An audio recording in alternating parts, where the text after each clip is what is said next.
really well with it, to be honest with you, and I think only lost 2 games so far with that Elise, or maybe even 1 Elise. They lost against SK Gaming with it, and that was it so far this season. They also got Elise earlier today, and it was a first pick against Gambit, so I definitely think it's a possibility. You have to consider the likes of Thresh as well, which is a very important pick for Vander. If Vander doesn't have Thresh, he goes to Morgana. If he doesn't have Morgana, he goes to Lulu, and we'll have to see what he's going to play in this matchup. Also interested to see what RNA goes for now that Elise has been taken away. Obviously, Evelyn has been something he's gone to, but that's banned out this time around.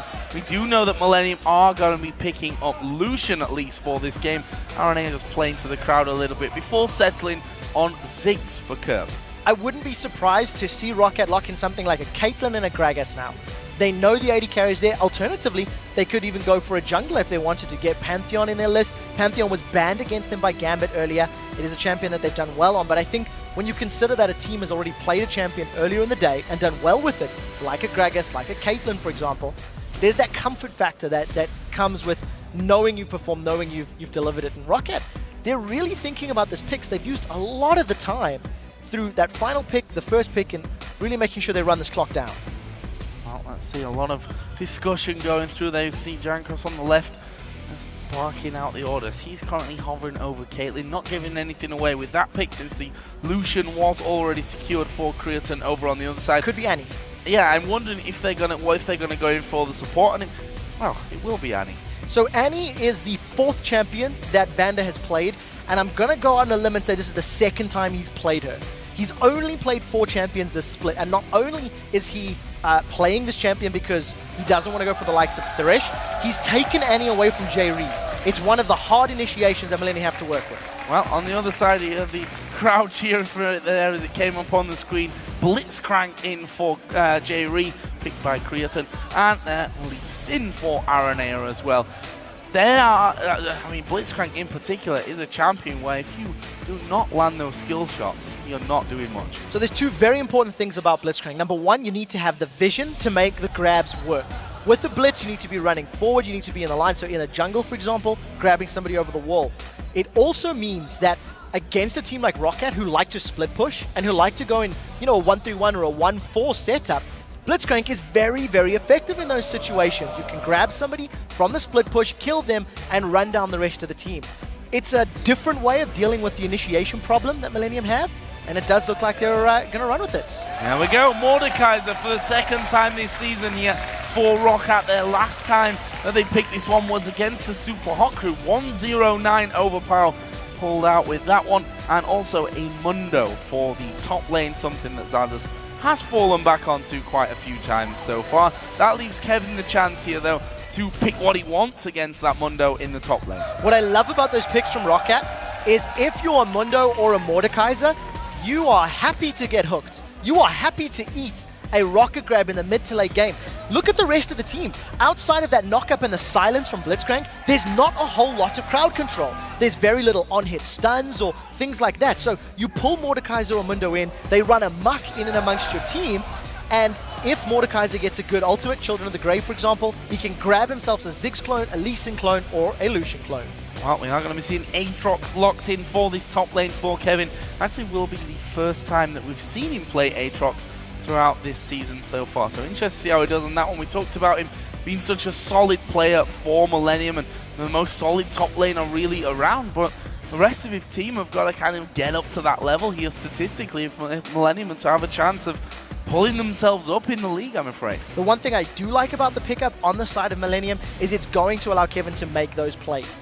I think in terms of compositions, ROCCAT is a little bit more traditional. You've got Annie for your engage, you've got a Cocoon coming out of Jankos' Elise that can set things up and allow Mundo and Mord to run circles around the team.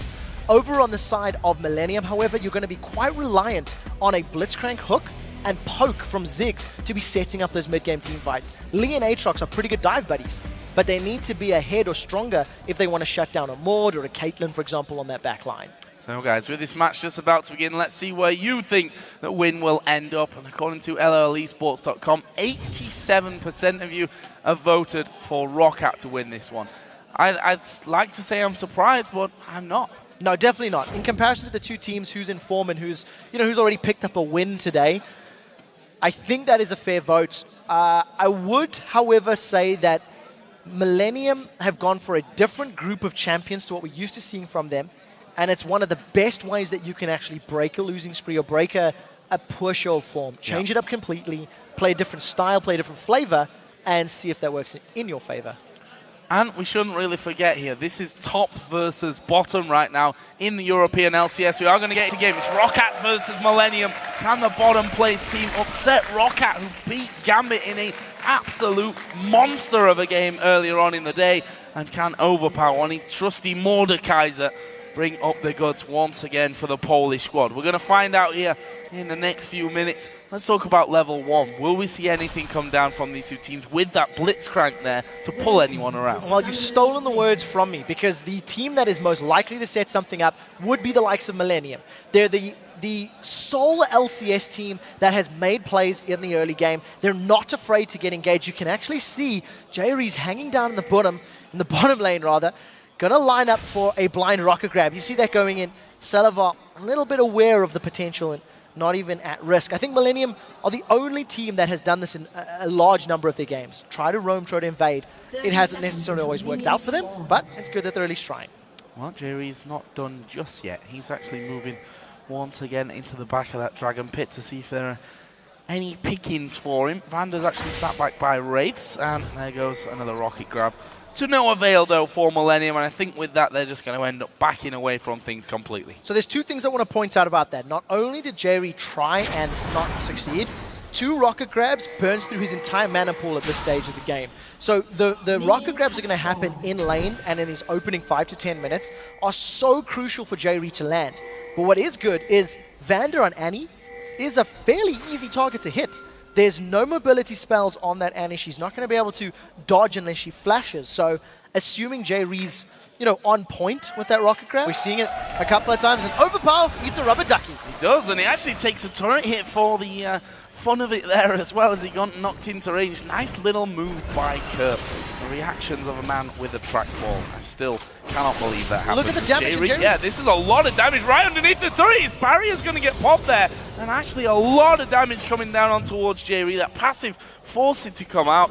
And that is the danger of the Blitzcrank. Yeah, and the range coming up from Salivar and Vander. They just poked him down. No, Overpower's in trouble. Here comes Aranea. Oh, nice flash though. We saw the dash to the ward from Aranea and flash straight over the top of the queue from Overpower. Could have tried to dodge the backside of it, but honestly, if that ever happened, he may just have been dead if that would have landed onto him. So, good decision, I think, in the end, but also leaves a nice, juicy opportunity for first blood again for Millenium in the mid lane. Better safe than sorry, and after that extended pause, we see a lot of aggressive plays coming up from these teams. I think with Kurt being on Ziggs and having the immense advantage in the mid lane in these early levels. He's got, a lot of range to work with. He's got the additional damage from his short fuse passive is just going to be poking Overpower down, and all of the bouncing bombs means Overpower's going to need some time to get back in this lane. You have to give Overpower props for being even on CS against Kerp on Ziggs, who actually has a lot more tools to work with in that mid lane to keep him zoned, keep him controlled, and keep him down. So a ward being put down, pings coming in from ROCCAT. They actually saw that one place there, so Jankos knows that there's no free path in to that top lane to have a go at Kevin. We see there in the bottom lane the exchange once again, but I feel for Jerry in this scenario. If you're on form with someone like Blitzcrank, it can feel like the best day for you, but if you miss a couple in a row, you suddenly go into a position where you're not feeling so confident about landing the hooks. Yeah, that rock grab was just a little bit out of distance. You seen Aranea was waiting in the tri-bush, so if it had connected, it would have had some damage to work with. Now, thanks to a good little ward in the river, Overpower's going to be aware of Aranea's position, so he's going to back away and try play this one a little bit more passive, a little more defensively. We see Salivar and Vander very, very aggressive in this bottom lane. They're shoving in the wave, trying to keep Creatine and J-Ree against their tower. They've got some good vision in the river to play with, and it's already showing as about a 10 CS difference between these two.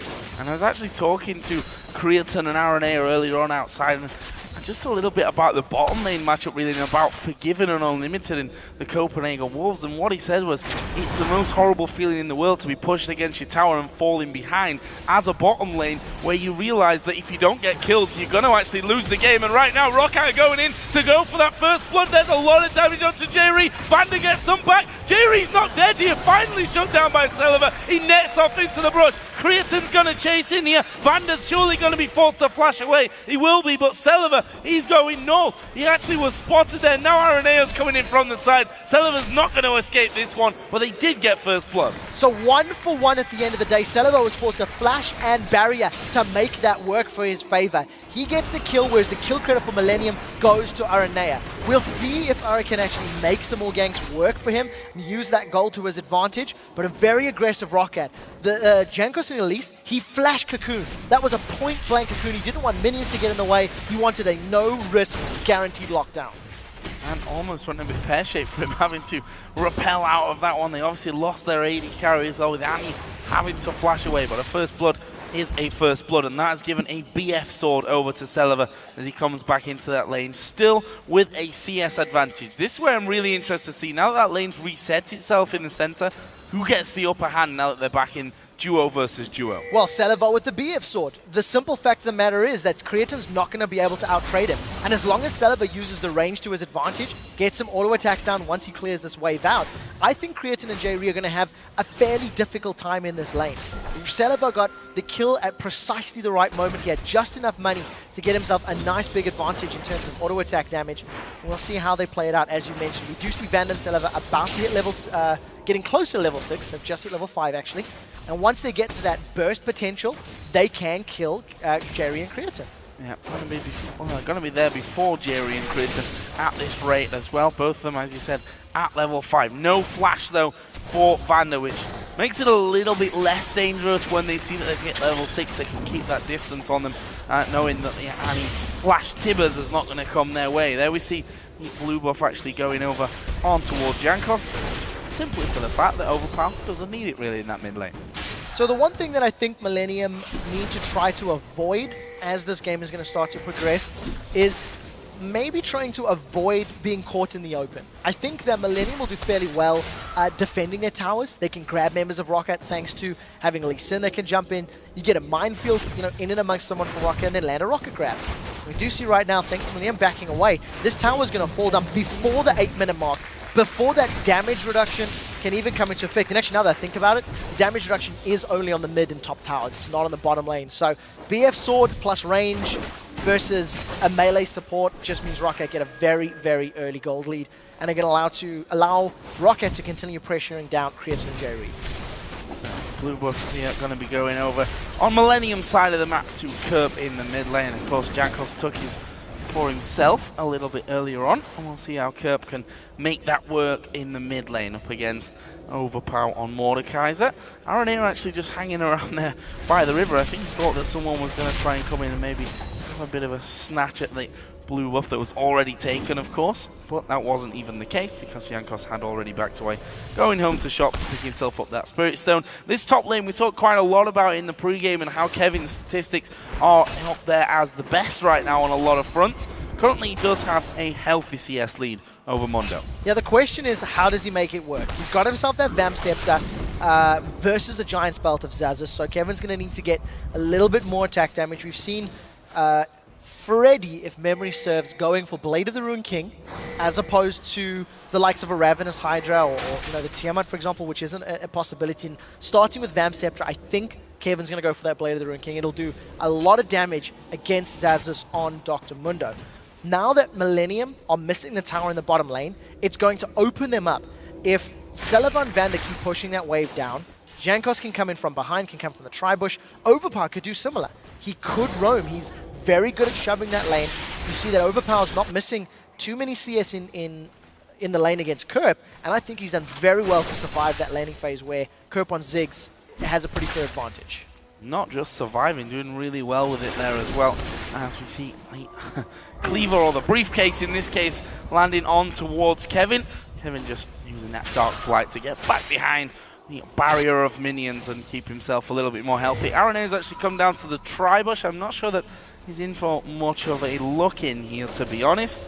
And well, he's not going to recall. He was just testing out, I think, whether ROCCAT themselves were going to head back or push forward when they saw that recall was coming down. Jerry's currently spinning circles. We'll see if he does decide to pop that W and sprint in for a grab. There is a grab, and he's managed to pull Vander in. Tibbers is available. They throw it down onto him. There is a Cocoon coming in on towards Aranea, and in the end, there's a lot used, but no kills. No, counter gank was there for Jankos. If Jankos had not been in range, Millenium may have decided to continue the pressure down. The Tibbers was good. It stunned up at least 2 members. The hook, that was a little too far, and unfortunately did not connect for Millenium. Now, Millenium are looking like they want to challenge. Rocket Grab has a fairly high cooldown, so Jerry's not going to have it immediately, and this Dragon's going quick. It is going very quick, but Aranea looking to get around the side. There is the Super Mega, no, the bomb, whatever, is coming down. Cully comes in from Clinton as well. They actually held so long off finishing that Dragon because of the presence of Millenium. So well played by ROCCAT. Yeah, Millenium never really committed for that one. You know, the Dragon was started, there was multiple members of ROCCAT in the pit, and Millenium just didn't have the tools. If you look at their comp, Blitzcrank, if he doesn't grab somebody and pull him towards you, he doesn't offer a huge amount in their pit. He's got an AoE silent, sure, but then that's it. Lee Sin and Lucian, they didn't have the tools available, and unfortunately, Millenium were unable to get their hands on it. Now the rest of ROCCAT get a little bit of damage on this mid turret. Cocoon goes wide, and as it stands, ROCCAT with a healthy 1,500 gold. They got the first tower and the first Dragon of the game. This is important now, though. We see that Kerp is actually recalling at this stage. Aranea's on the top side. Kerp has gone, and that actually leaves 3 men in the mid lane for ROCCAT to have a go onto this middle outer turret. Jankos is taking the race on the top side. Meanwhile, the turret is going to start taking a bit of damage. Jerry and Aranea have come around to try and save that one. Kevin has even dropped down from the top lane as a Cocoon lands onto him. He will dart fly over the wall, and I think that leaves him off to safety. Of course, does have his Bloodwell passive in case things really go badly for him. In the end, not too much damage onto the turret. ROCCAT back out. Very good play from ROCCAT to at least apply pressure to that lane. It forced Kevin to actually come down from the top lane, which meant he wasn't applying pressure or damage on Xazus' tower.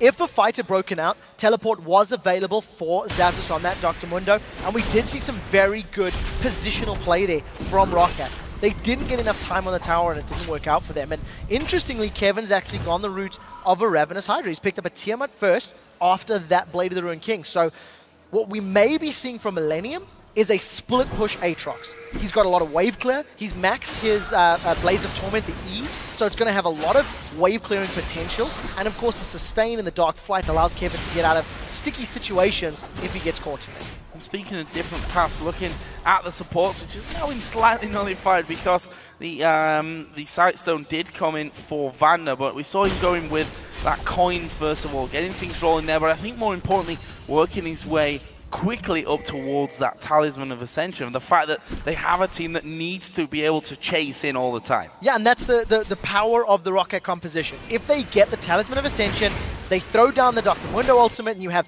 Mordekaiser and Elise running you down, in addition to maybe a Flash Tibbers or the stun from Vander.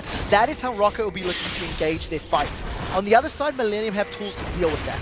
Blades of Torment from Aatrox can slow, Aranea can kick them backwards, and they're hoping Kerp lands some good disengage from the Satchel Charge in the minefield. So it's going to be very important to see how they play the positioning game. And just like we talked about in the pre-game, we've seen with Overpower playing Ziggs last time these teams met, Overpower went for that Spirit of the Spectral Wraith. Kerp has done the same job this time round, and we will keep tabs on how much extra gold he's got. He only picked it up recently, 80 gold right now.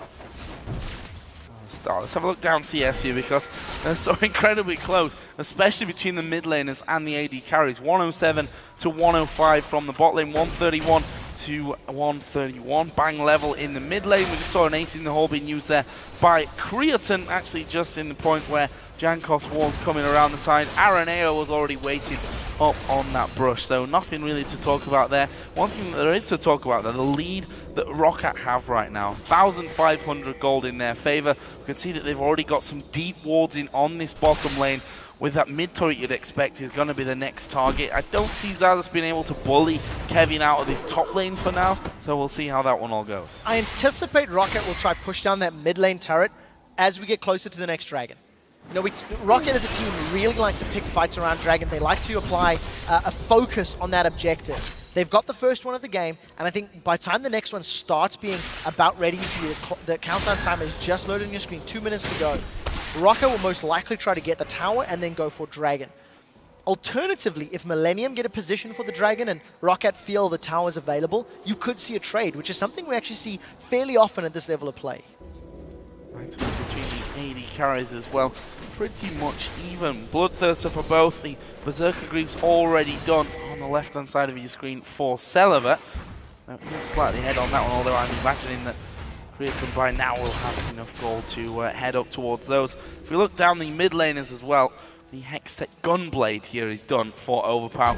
Puts him at a, for this stage of the game, 16 minutes in, a scary prospect to be fighting up against. Yeah, when you consider there's no MR on anybody on the opposing team. When you see Celiver's caught. Oh, that's a little bit awkward there for Celiver. Aranea came straight over the wall, pretty much face checked straight into him. That's got the AD carry low. Still a minute though, so actually Celiver could go home and walk back in towards the Dragon area for this next fight. They're actually putting Pinks in there to get control of that Tribush as well as the bottom side of the map here with that Dragon so close to spawning in. Going to be interesting to see how this one all develops there. Vander going home for now. Aranea going to do the same. Kevin's actually just leveled up the tower score by taking out the outer turret in that top lane, and that's again perfect timing for him to say I can walk down. Zaz's looking like he can stay. He's got teleport. He can push that lane out whilst Kevin will have to walk down to get involved. And that's probably why Kevin is trying to shove this lane down right now. We'll see if Millenium really want to go for the Dragon the moment it spawns. Nobody from ROCCAT is poising themselves for a Dragon play right now, except Janko's getting a little bit close. The rest of Millenium, however, they do seem to be grouping. Jerry and Curb moving towards that area. Rocket Crab, that was a little late. I think Jerry needed to fire that a tiny bit sooner if he wanted to try and make something happen. Now we see it's very clear. Millenium want this Dragon. ROCCAT are going to have to challenge.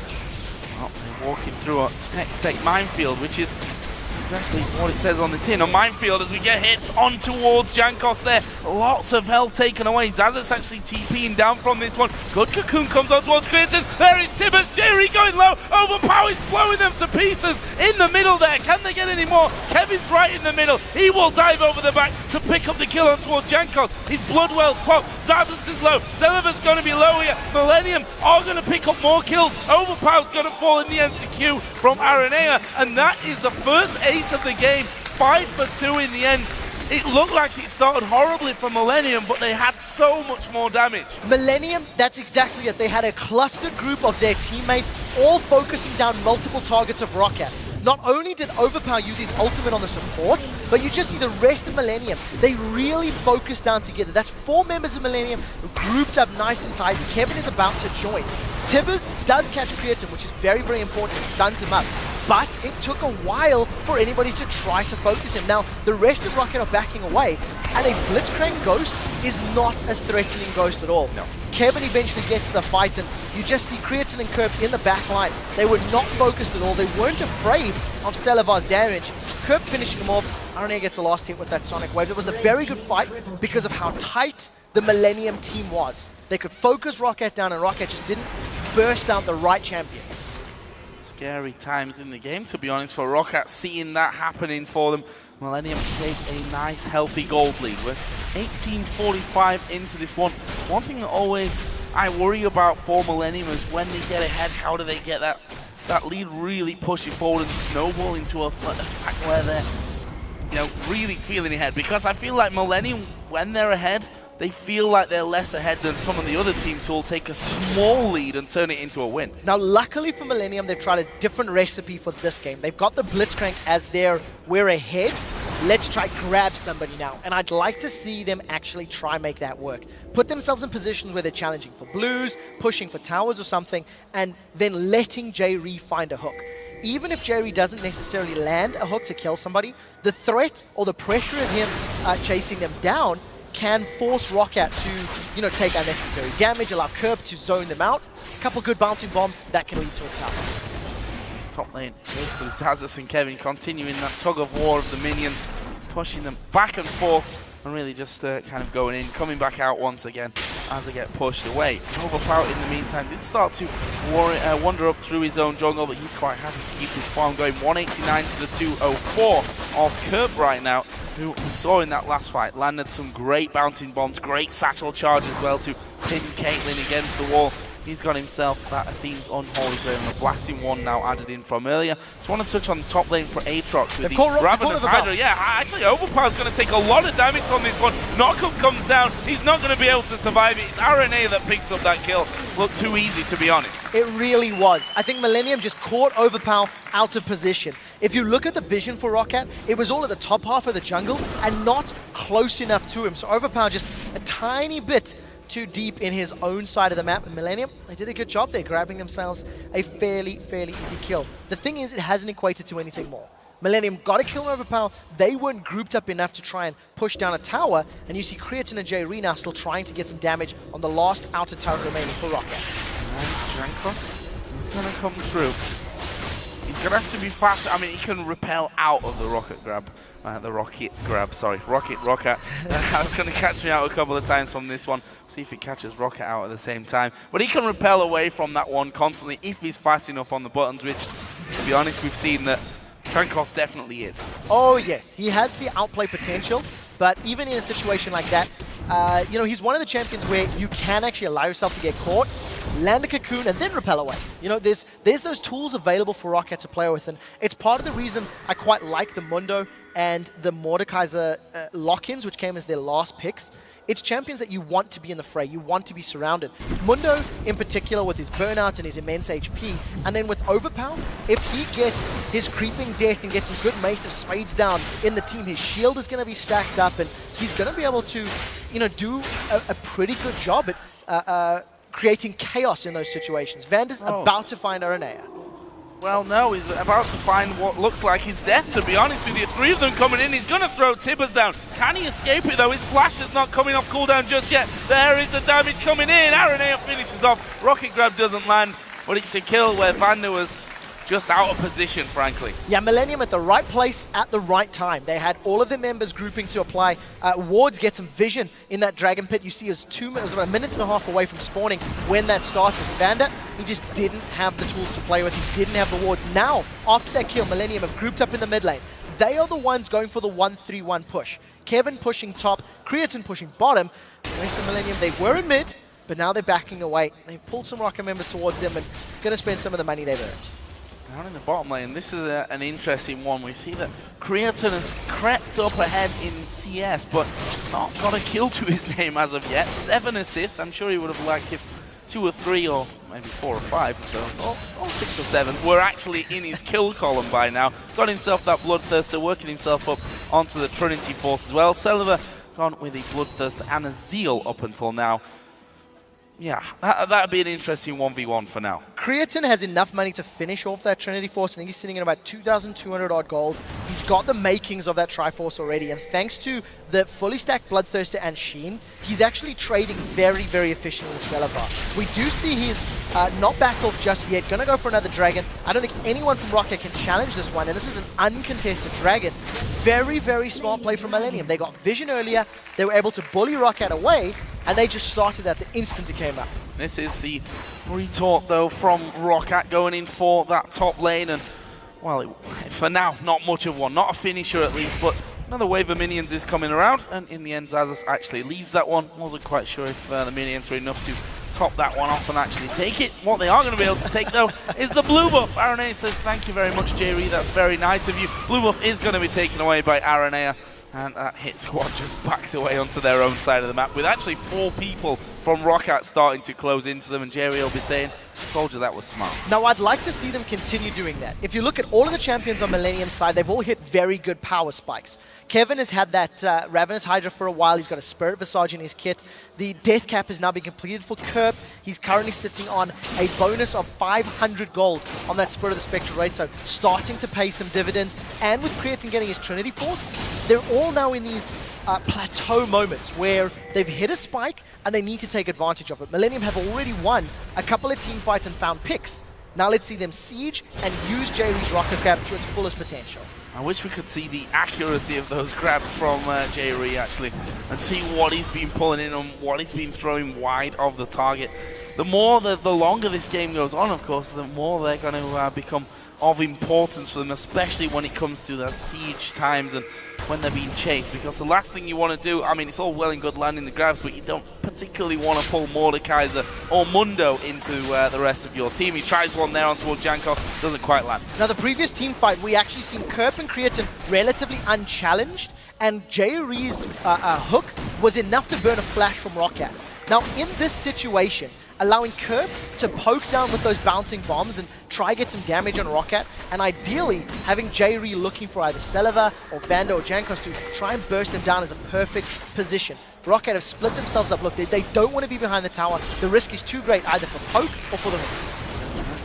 They're going to go for here from this one. We see the RNA throwing those Qs out, Kerp trying to keep the men behind the turret zone as much as they can. There is a kick actually knocking Bender back away. Creatine's gone low, Kerp is very low. There is a shutdown. Mordekaiser a beast in the middle. They do manage to take the Kevin low, and it's Creatine that they've got the ghost from. That's a scary ghost to be chasing you. It's all about the briefcases now. Does he manage to slow down Kevin? RNA will dash off to him though, and that will lead them into safety. That was a 2-for-1 in the end. Very good engage from ROCCAT. Vanda came in with that flash.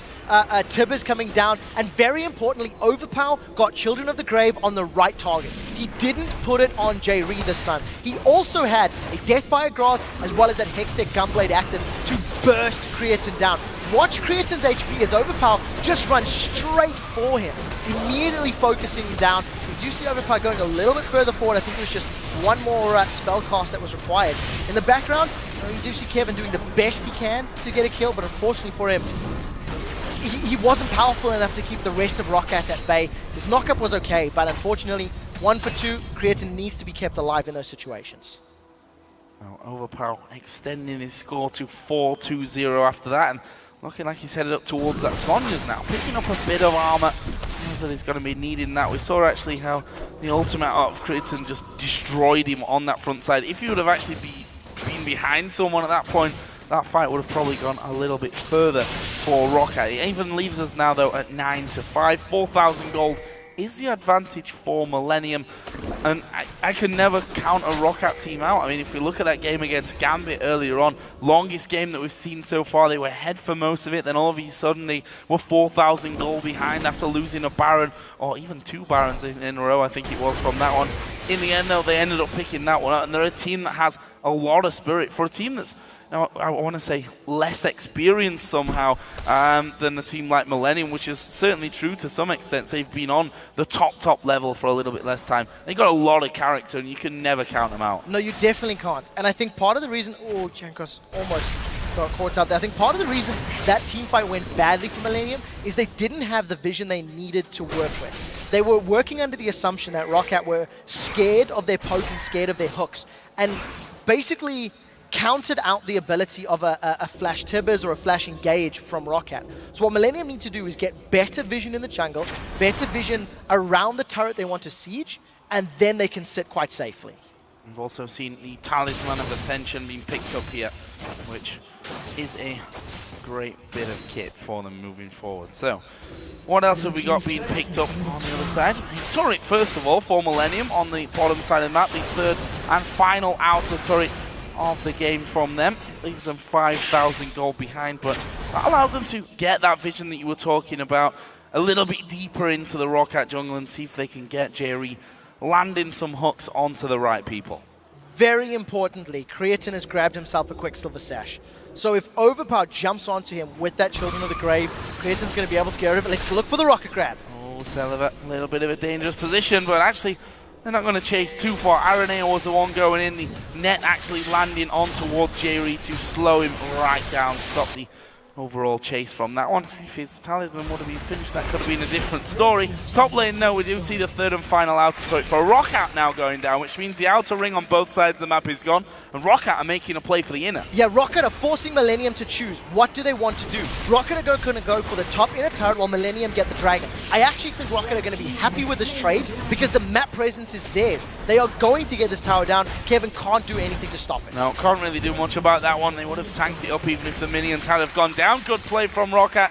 Although Millenium, as you mentioned, did pick up the dragon in that one. They're going to lose a red buff for the same token as this ROCCAT, moving down towards that middle area. And Millenium actually making a play on the opposite side of the map now for that bottom inner tower. The thing is, I think ROCCAT are aware of this. They set their sights and created a J-Ree, and if they get the kills, they're going on the turret as well. Oh, J-Ree could be in trouble from this one. Actually, he's going to speed by, but Overpower's already in there. There is the ace in the hole coming through. And they do get the ghost. As you said, it's not a scary one. It's more of a friendly ghost at this point. The fact is, though, it's going to be tanking up that inner tower in the middle lane. And whilst Millenium have got the inner tower on the bottom lane, ROCCAT keep powering on. Yeah, right now, ROCCAT, they don't want to be in a situation where they can get hooked and die or take too much poke from Kerp's Ziggs. Ziggs also just completed a Void Staff on this last back, so his damage is going to be amplified. I like what ROCCAT's doing is because they're down in gold. They've lost a couple of fights back-to-back, and they know that they've given up a few dragons. So to counteract that and bring themselves back into the game, they grab 2 towers uncontested, and they basically say, we know what Millenium's going to do, we'll play around that and gain advantages in our own map. 2 inner turrets, but 1 inner and a dragon, and both buffs from Millenium stolen away there, by the way, both of which did go over onto Celiver. Now, do we stop that phase of the game, which we've seen so many teams struggling with and losing games in part due to the dance around Baron? We're going to see Millenium setting up, and I tell you what, it's not much of a dance, is it? It's more of it's one of those awkward first dances where you just get into the action. Straight on towards the Baron there. They pull away, they've gone on towards Xaxus. He's not escaping that one. Cocoon has landed on towards Kevin, but I'm not sure what ROCCAT can do now. Now, with that hook landing, J-Ree's going to try set up another one. They're forcing ROCCAT's hand. ROCCAT are moving in. It's a good, sort of scouting ace in the hole, but look at Kerp. He's hopped over the wall. Rest of Millenium, they're not 100% convinced in this one. There is split minds. And the rewards down, even more importantly for ROCCAT. They can see, for Millenium, they could see where ROCCAT will go. And this, though, is interesting because if ROCCAT see that Millenium have backed away, they might just have a go for it. Overpower had pushed up that middle lane completely.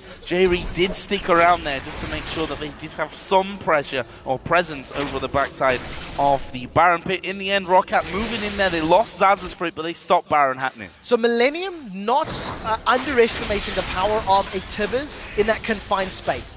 If Millenium was sitting trying to focus Baron down in the confine, in the entrance to the Baron pit, a Tibbers could stun multiple members of the team.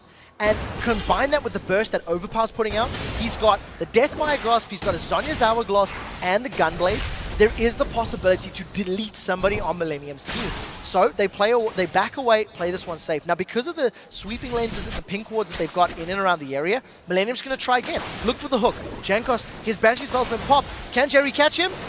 Yes! Well, it was hard to miss there, but the repel comes in. Ace in the hole came around the back. Jankos flashes away. Rest of ROCCAT starting to move in. Xaxus has popped his ultimate. Well, there was the counter talisman used by Millenium to rush off to the top side of Baron. In the meantime, ROCCAT, they look like they're going to make a play on towards the mid lane, or are they just touting for pressure? No, they are going to go mid lane. So we'll see how ROCCAT play this one. They really don't want to be sitting in a siege or a counter-siege situation. That is where Millenium's team comp is going to shine wonders. But if Millenium can keep forcing ROCCAT to check, forcing ROCCAT to move into the pit, they can wait for a good hook from J-Ree. I almost feel like Millenium didn't respond quickly enough to that Jankos hook. Yes, he did repel up, but there was that brief moment or two where maybe the silence from J-Ree could have held him in place a little longer. You have to theorize, what if they'd killed him? What if, but sadly enough, those what ifs don't win you games, because otherwise my record would be a lot better than it is at this stage of things. But J-Ree once again clearing out on the backside of Baron Pit. They've got a couple of wards already inside the pit itself, as do ROCCAT, who are once again going to start moving in position. Sweeper lenses just coming out there and put into use. RNA will just finish that one off, and a double ward. Better safe than sorry from ROCCAT's side of things, as Vander does finally get himself home to finish off something there with that Giant's belt. Actually, we did see earlier on the Riley's Crystal Scepter coming out from the support players. Yeah, and I think that's going to most likely be the exact same item. The slow that it gives you on Tibbers AoE on his sort of built-in Sunfire Cape is very, very effective. And in terms of items, I've just taken a quick look at Kerb's Spectral Wraith. It's already gone at 900 gold. To put it in perspective, RNA has only got plus 500 and Jankos plus 700. So we'll see how this works out for them. Millenium are on the Baron, they've got it low. Jankos is going to challenge, he does have Smite. Oh, this could be very, very dangerous. They've come off the Baron. RNA has taken a blast of damage. There's a big silence from Jerry, but I'm not sure it's enough. Jerry's going to go down here. They get his ghost once again. That is going to be a 6-man ROCCAT team now. The Baron, though, is taken by Millenium. They throw all their damage in there at it. They say you can take the Blitzcrank, but we're going to take Baron. One for Baron is definitely worth it for Millenium. Now that Baron's on multiple of their members, Millenium need to get control of the game back. They've been trying to pull ROCCAT towards them so many times over the last 7, 8, 9 minutes, and finally it's paid off, but that was very close. Millenium lost the engage. They didn't manage to get a kill on Jankos. Take a look at the play. What we're really looking for is how quickly ROCCAT surround Millenium. Millenium are spread out. Jerry, RNA, Kevin, they're outside the pit. Kerp and Creatine are sitting on, inside because they've got dashes to hop over, and Mega Inferno Bomb is actually what secured. They threw everything at it. The Cullen went in there as well. Pretty incredible stuff. Nice pickup, and the ghost of JRE just sat all alone. Overpower didn't want anything more to do with it after that had all gone down. So, where does that leave us in the game? 10-17 kills, 61,000 to 54,000 gold in favor of Millenium. The towers on the other side, though, ROCCAT have a 5-4 advantage on that front. And I wonder how ROCCAT are going to play these next few minutes. You'd expect a little bit more on the back foot with that Baron buff with Millenium. The thing is, ROCCAT have actually tried to not fight Millenium straight up. ROCCAT have tried to force Millenium to respond by pushing a tower, trying to pull them away from Dragon. ROCCAT have been sort of face-checking the Baron a little bit because they have to, not necessarily because they really want to force those fights. If Millenium can make ROCCAT play their game, make ROCCAT sit at a tower and take Ziggs poke as well as, Jerry hooks, that's what they're looking for. You see Millenium, they're grouped up as a 5. They're trying to get down this mid lane. Vander does have Flash, does have Tibbers. This could be a repeat of the 1-for-2 that happened earlier. Overpower on the top side. Are they going to go for the old pincer movement? Vander at the back there. Flash, as you said, is available. Is he going to take the risk? They pinged onto Vander's head so they know that he is in position. And they are going to have complete awareness that that threat is there. They're very worried about moving forward. There's not enough vision in the jungle in my mind for Millenium. They know where their opponents are, but they haven't necessarily got the strongest wards. Now ROCCAT have been forced backwards. They don't want to engage on their team with Baron, so Millenium are able to zone ROCCAT away. It's going to be a little easier for Millenium to do this one. If Overpower comes in from behind, he's looking straight for probably Creatine or Kirk. Oh, Overpower is going to go straight on towards Kirk. He's going to get him as well. Absolutely destroyed. There is Kevin trying to jump in out towards the back. Sonya's popped by Overpower. We are going to see Selva getting involved as well. Damage will be caught out though by Kevin. In the end, just a 1-for-0, but they'll take that any day of the week. That's their siege potential severely hurt. Yeah, definitely. And because it was on to Kerp, it does mean he's the only real available target. The rest of ROCCAT are still going to try challenge. Millenium are feeling very, very brave. This is a 4v5 situation, and ROCCAT realize they can go in. Vander at the front here as well. Is he going to keep going through for it? Still has Flash. Still has Tibbers as well to come down into that one, and Millenium just speeding off to safety. And well played there from ROCCAT. That's going to pretty much time out the Baron at this stage of things, and weathering the storm that Millenium could have thrown their way. Very successful defense there from ROCCAT. They managed to defend all but one tower. They stopped the inhibitor push. They managed to mitigate the strength of that Millenium poke. You notice that as soon as ROCCAT felt the engage possibility wasn't there, the Tibbers engage, for example, from the side, ROCCAT backed away. They moved straight back to the inhibitor turret and said Overpower will come in from behind. Kerp used his satchel charge just to try and make some distance from the rest of ROCCAT and just got insta-gibbed by Overpower's Mordekaiser. Oh, the goal continues to flutter around, but keeping the advantage over for Millenium. A lot more items starting to come in. Void staffs for both mid laners in this one. We can see the top lanes just continue to build up in terms of tankiness. Kevin in particular is pretty beastly. That Ravenous Hydra start has now turned him even, well, he's not only doing the damage, but he's got that Randuin's in there, he's got a Thornmail in there, an extra Negotron Cloak on top of that Spirit Visage as well. Hard to kill him, especially when you factor in that almost inbuilt Guardian Angel. Yeah, the Bloodwell's going to be very important. It's also going to allow Millenium to go for a tower dive if they want to.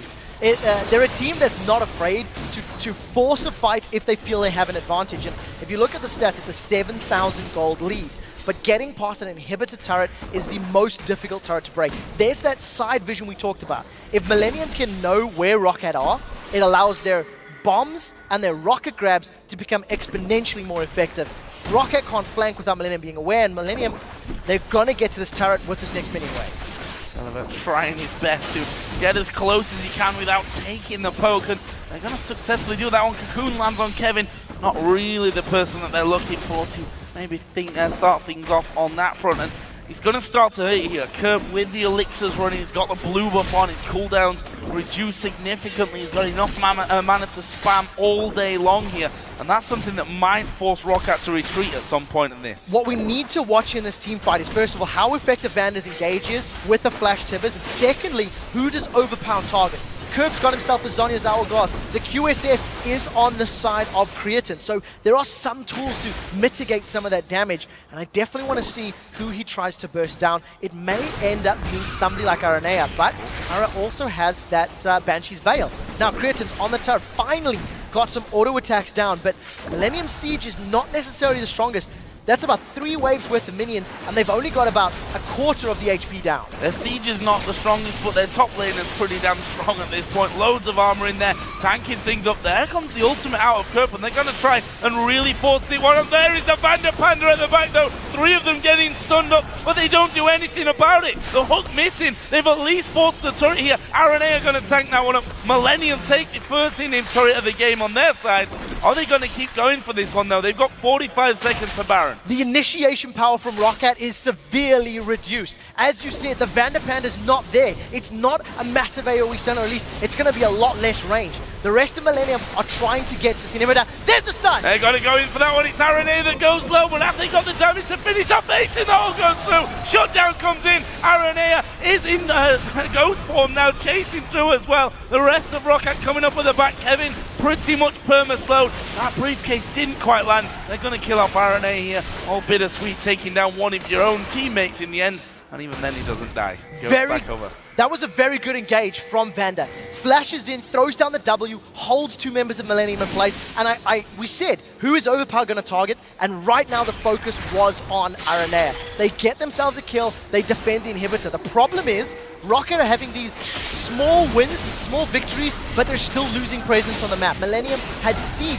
for an incredibly long time. They got the tower down, and this has allowed them to get on Baron. They should be able to finish this before ROCCAT can get in play. I believe that they will as well. It's gone very, very low, and there is a pickup for Millennium. Nice little bit of Baron work for them, and actually Zazas here, right at the front of them. We can see they're thinking about when do we flash, delaying it as long as possible. 2 of them flash away. We see Kevin jumps over the wall as well, and ROCCAT a little bit too late to come out from that one. They fall further behind. So Millennium managed to get themselves yet another victory. They grabbed the Baron under their belt, and now I want to see if they're just going to siege up, say, the bottom lane, for example, and try get another turret, or maybe even the top inner turret, which is still standing, or if they want to make a beeline for that inhibitor. When ROCCAT were facing Millennium's Baron for the previous time they secured it, ROCCAT did not force a fight. They waited. They waited until it was a perfect moment to blow somebody up. And you have to feel that now with the lead being even greater and with the risk of losing a fight being greater, ROCCAT should most likely play this even more defensive. I'm going to see Dragon going down, and that will be the 10,000 gold threshold here for Millennium. We have seen teams, I don't want to jinx them at this point, we have seen teams lose from having bigger leads in the past, so they still need to be careful about this one, but that slow but sure progression through the map like we saw down on that inhibitor turret in the mid lane will surely have to happen across the map as well. In fact, the only turret that's left outstanding, standing outside of the base, also outstanding I suppose, is the top inner turret, which I guess is not going to last long. as they dive towards RNA, and he just kicked him back. RNA do not want. He was not interested in that one. He had no support of his teammates. Just gets rid of Sullivan and gets out cleanly. In the last moment or two, Kurt picked himself up a Guardian Angel, so he's even less of a priority or less of a possible target for Mordekaiser. In addition, Creatine grabbed himself that Infinity Edge, so his damage has just been amplified a massive amount. I think the weakness of that Mordekaiser in a game like this right now is the fact that whoever he wants to burst out, if it's going to be Kevin, you're going to pop his Bloodwell, or you have to get his Bloodwell before you focus him. Aranea is going to have his Banshees pop, but again, you have to commit a lot just to be able to deal damage to him, and it doesn't allow you to just 100 to 0 him with that Mordekaiser. Oh, they're out of position here as well. ROCCAT Millenium moving straight down that middle lane. The inhibitor, of course, is completely open for the taking. ROCCAT are getting themselves off to the side, but just Ziggs alone offers so much zoning power in this scenario. We see that the traps came down from Caitlyn to stop them coming through, and for now, ROCCAT have repelled that attack. Well, we'll see if Millenium decide to keep this up. They still have that Baron on for a minute or two longer, I believe. Banshees once again popped by Aranea. ROCCAT will split up. Vanda's been the only form of initiation for the team and doesn't have Flash available for this fight, but he does have that Talisman of Ascension. Creatine keeps poking down the inhibitor. A couple more auto attacks. This is going to be the inhibitor. Yeah, Kevin just going to sacrifice a bit of his health there. Not really a lot even to tank that one up, all the damage that was thrown his way by ROCCAT. They get the first inhib of the game, and it's clear where they're headed now, straight towards the bottom lane where minion waves are starting to stream in. Meanwhile, Kevin is going to push that mid lane out, try and give two things to work against here for ROCCAT, but in the end, doesn't look like they're going to get it. It'll be a similar thing. Time, really more than just forcing your way in. Wait each time it comes down, but you can see the damage. Those turrets don't last long at all. And this is the strength of Millenium's composition. We'll look for the rocket grab, see if it can catch anybody, and even if it doesn't, the threat is there. ROCCAT need to stay so far back, they can't clear the wave. Overpower's wave clear is very, very short range. And yes, Sullivan Caitlyn probably has some pretty good clear, but that's it. They don't have Ziggs bombs. See Millenium just going in, poking it down, dashing away. Hook does not connect on Overpower. Very, very close from that one, Overpower. Breathing a sigh of relief, no doubt, from that one, as we only need one more hit, I think, from Creatine. There it is. That's where it is going to be finished off. That leaves them 7-5 up. This inhibitor now open, as well as those super minions working their way down that middle lane, and it's going to be Overpower, I think, that has to go up there, clear those ones out, and then get back down if they want to keep this inhib alive. Vanda has Flash available, and I think that's why he's moving a little bit further forward. He's going to have to go in soon. Oh, here we go. There's a Tibbers coming down. He catches mostly RNA. Jankos gets knocked up, but he will repel out of it. Overpower's right in the middle. Lots of damage coming through. Millenium pull Overpower, but there is the Zonya's fuse. What can ROCCAT do about it? Nothing. Shutdown comes in. That's the mid laner now dead. They're going to go for Vanda. He won't survive either. This inhibitor is going down. ROCCAT are going back to the fountain to heal, but they've already got super minions coming straight down that middle lane, and look how fast those Nexus turrets go down. The first one already picked off. 3 men from ROCCAT are on the fountain. They pull one off. Jankos is going down to Kevin. Sullivan might die to Creatine here on the fountain as well, or Creatine might fall foul himself. Doesn't matter. Nexus turrets are down. Nexus goes down, and that is the last place team in the LCS Millenium, taking down the league leaders ROCCAT. What an important victory for their season. An incredibly important